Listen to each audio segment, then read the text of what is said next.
Welcome to the Irish Farmers Journal Weekly Podcast. Hello, Pat O'Toole from the Farmers Journal here with the podcast for this week. I'm joined by our buildings editor, Paul Mooney. Paul, it's Farm Safety Fortnight. What's happening? There's a lot happening at the moment, Pat. Approvals are going out under the TAMS Farm Safety Scheme.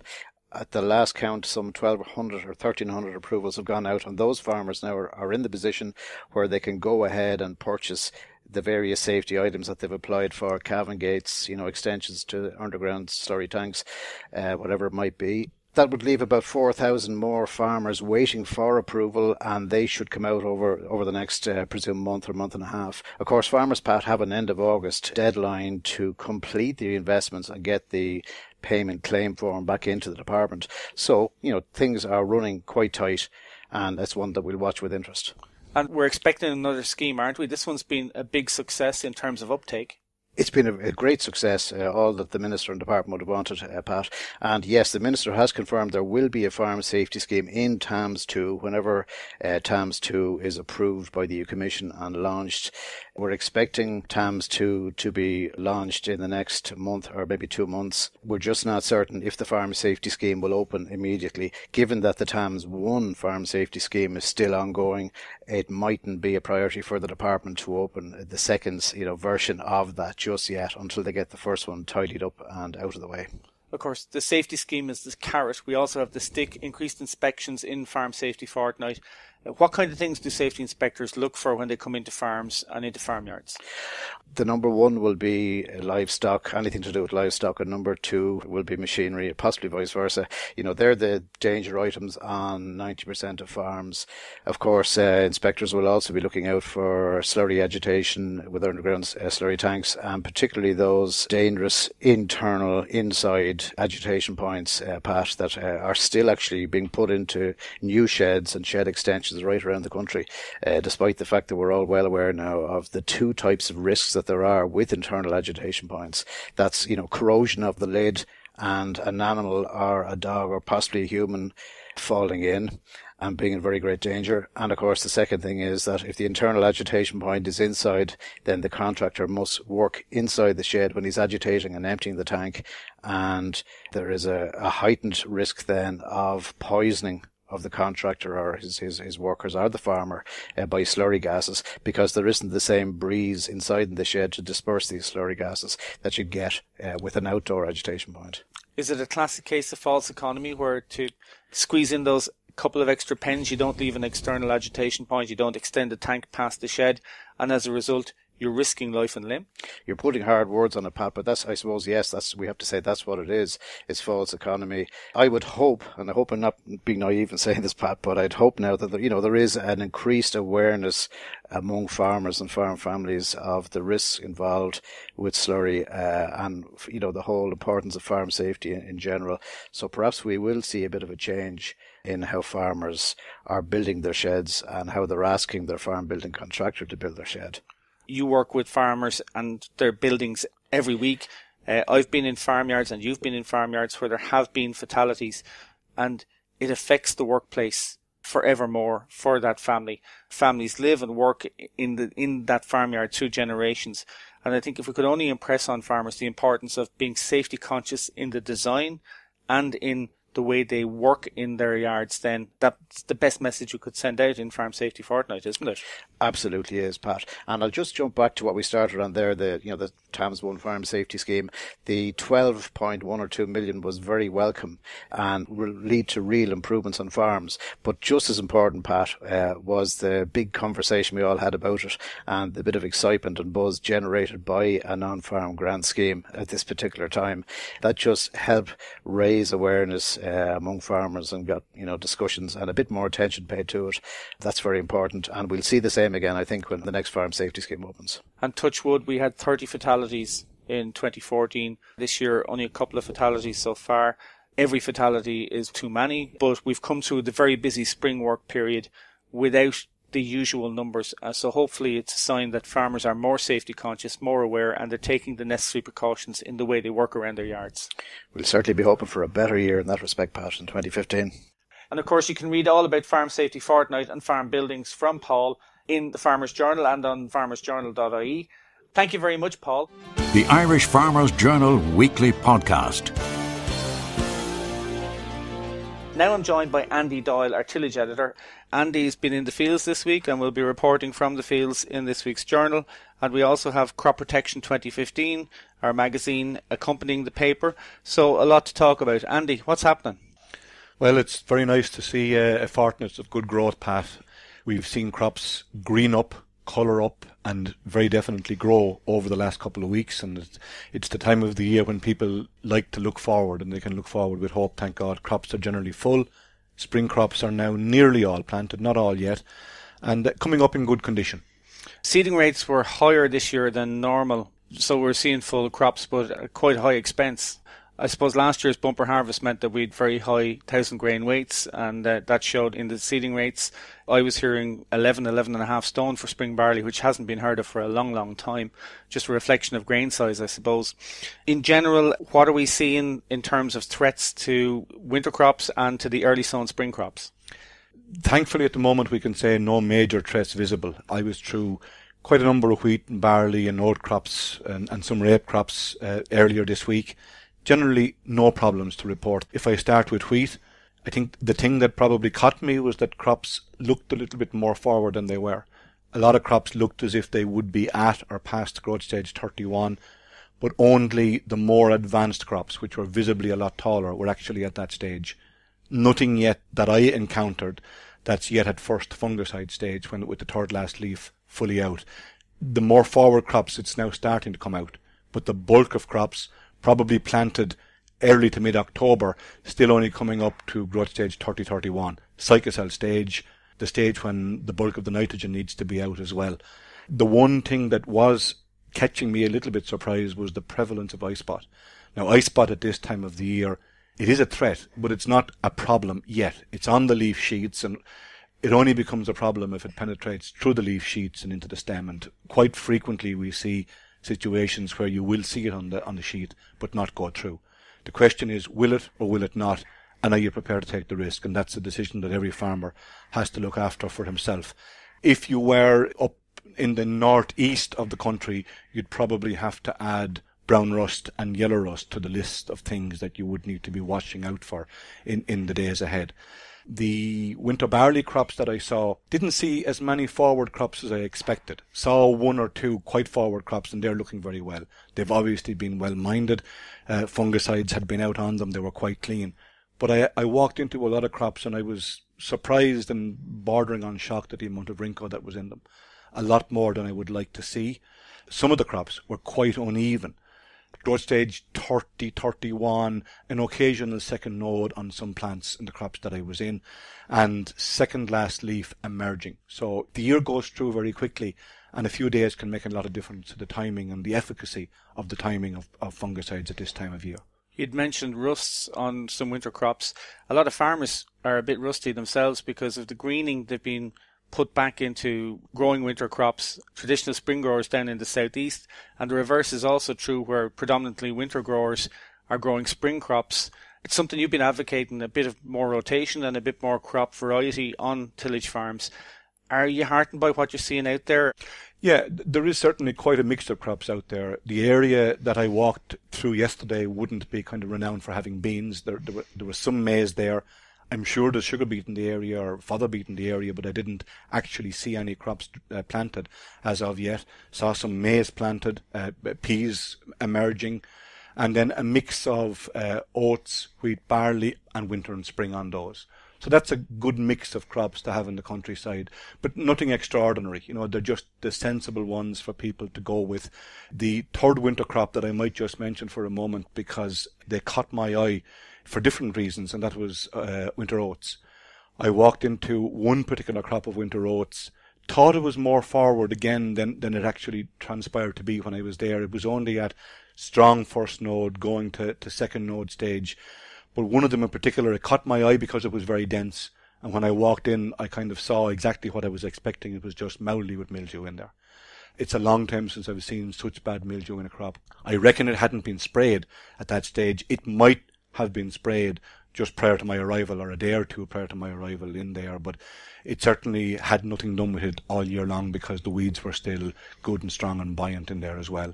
But you cannot afford to let mildew get away in an oat crop because it will do damage, and if it establishes strongly, it's going to be very, very difficult to get rid of it subsequently.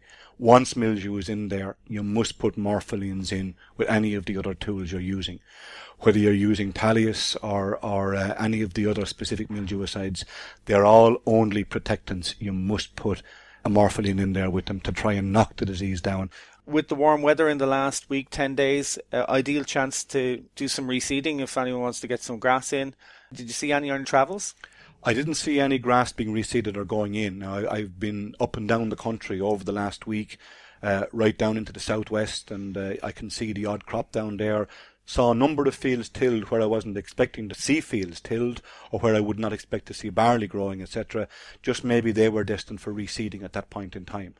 It's been a good enough spring for growth, but not excellent in my book. Certainly some of the fields down across Kerry, North Kerry, they seem to have a lot of grass on them. But as you move upwards the country and as you move to areas that are a bit cooler, the regrowth on some of the fields didn't appear to be exciting. But it couldn't be because temperatures, particularly at night time, have been quite low in the recent past. And this is, if I'm correct, the third time in 4 years certainly that we've had a lot of ground frosts well into April. It seems to be a new pattern, and it is affecting spring growth, isn't it?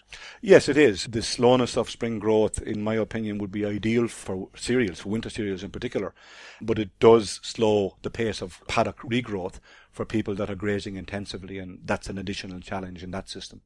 I suppose tillage farmers will be predominantly doing their own spraying, but in recent months we've seen farmers signing up and registering as professional users, and a lot of farmers have been doing the courses, sprayer operators and boom operators and the handhelds. But it's a message that you're addressing in the magazine this week, and it's something that should be taken on board by a much wider range of farmers, because practically every farm has either a handheld sprayer or a tanker, and farmers really need to understand that in order to be able to use their sprayers after this autumn, they have to be registered and they have to be compliant. Yes, indeed. There's a lot of people out there who don't do a lot of spraying, and they may or may not have sprayers in very good condition. But from the point of view of people who depend on sprayers and sprays to earn their livelihood, all it takes is one person, anywhere. It doesn't matter whether they're spraying grass or 3 acres of barley. If you do something stupid with the spray, like spray it over water and that's picked up in a test, that's a statistic that's going to be used subsequently down the road to either limit the use of that particular product, or if it happens on a wide-scale basis, the product itself could be withdrawn from the market. And whether that product is a grassland weed control product for rushes or something else, or whether it's a fungicide, they cannot be allowed to get into water. There are stringent regulations and thresholds set for the amount of pesticide that can be in water, and if they're breached, well then Ireland is in breach, and different measures can be considered to prevent that from happening in the future. And that could impact on the livelihoods of quite a number of farmers, particularly tillage farmers. The other thing tillage farmers are talking about at the moment is the new cap and GLAS, in common with all farmers. We're moving into the last couple of weeks for filing applications. All tillage farmers have to go online because of the greening regulations. There's also the issue of GLAS, whether to go in or stay out.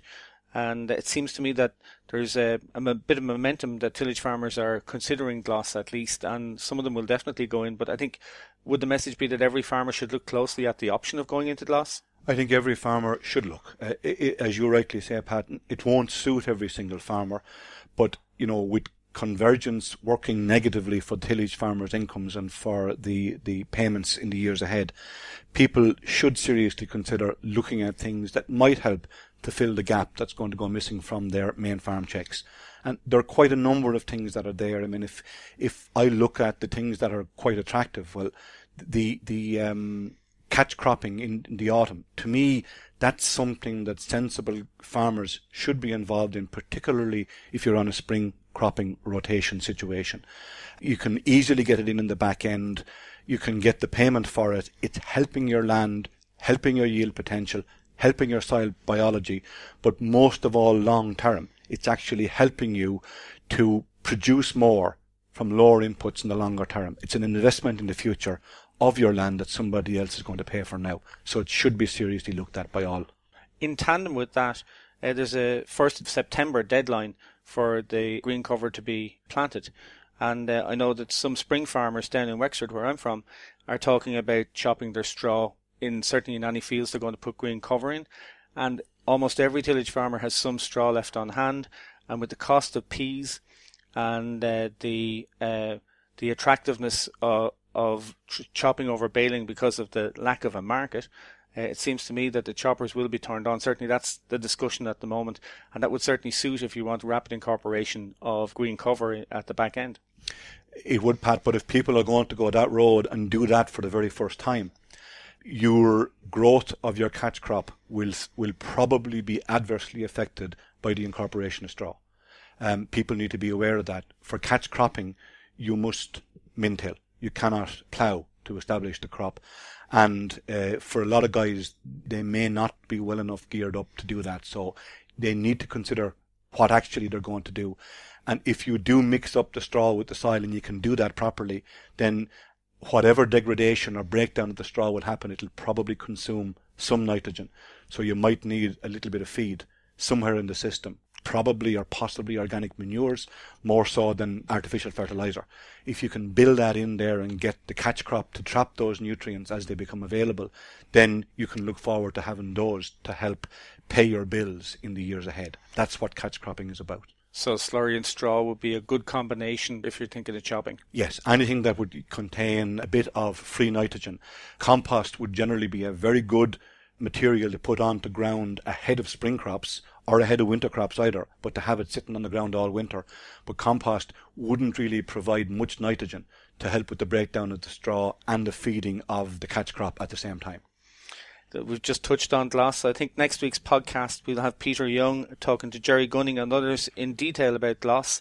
It's the big conversation in farming at the moment. We only have another few weeks to get the applications in.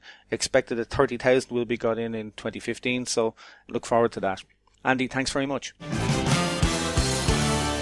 We hope that you're enjoying this Irish Farmers Journal podcast. Find out more at farmersjournal.ie. It's Mary Phelan here from Irish Country Living.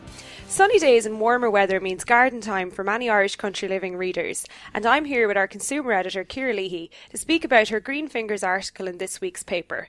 So Ciara, it seems gardening is on the rise. Yeah, Mary, it really is, and there's a few factors that influence this. I suppose people have a bit more money to spend in the last year or two, and that is influencing the amount of money that they're spending on their home. And the good weather in the last summer or two has also had a good effect. Board B have done a lot of research in regards to this topic, and in 2014, Irish people spent €631 million on gardening. That's up 22% since 2011. You know, it's a big jump. So what exactly are they spending all this extra cash on? One area that's really shot up is the area of outdoor and flowering plants. So back in 2011, this section of the market was worth 112 million, but in the 4 years since then, it has shot up in value to 126 million. I mean, that's a big jump by 14 million in just 4 years. It's interesting though, because people are making small purchases. You can get plants starting from as little as €1, but just because you aren't spending a lot doesn't mean that you shouldn't get advice in your garden centre. While researching this article, I spoke to Rachel Doyle, who's MD of Arboretum. They won the best large garden centre of the year in the Garden Industry Awards this year. So she said to do your research before you visit the garden centre. Simple stuff like taking pictures of your garden, noting where the sun rises and sets, will really help the horticulturist to help you choose the plants that will work in your garden. It means that you're getting better value from the plants that you're spending your money on. Another thing as well that Rachel had said is pick a star for each month. So you want a selection of plants. So while one blooms in the spring, you have another blooming in the summer. It's not just making your garden more attractive, it also means that you as a gardener are more interested. And apart from the plants, are there any other areas that are doing well in terms of what consumers are buying? Not surprisingly, garden products such as garden furniture and barbecue equipment, they've really shot up in value as well. They're now worth 303 million compared to 218 million in 2011. And again, this seems it's down to the good weather. One thing to note, Mary, on these purchases, it's human nature to think about buying barbecues and patio furniture when the sun is shining. But if at all possible, try and plan this purchase because it can be very expensive. So looking out for sales in the off-season really works well because you won't find as many deals when everybody is shopping in the heat. And it seems that we're going to have a great summer this summer as well if current reports are anything to go by. Fingers crossed. So, Ciara, who exactly are buying the gardening products? Is it older people or are younger people showing much of an interest? Well, if you're anyway interested in gardening and you've been to Bloom, you can see that there are a lot of ladies that like to visit that weekend. And women are the biggest purchasers when it comes to gardening. But there's also a really big demand from over 55s. Also interesting enough, men are the ones who are most likely to purchase the likes of trees and hedges, maybe because they're being the ones asked to put them down and plant them. Fair enough, Ciara. Well, that's very interesting. Thanks for all of that. You can learn more about this in this week's Irish Country Living or visit farmersjournal.ie. The Irish Farmers Journal Weekly Podcast.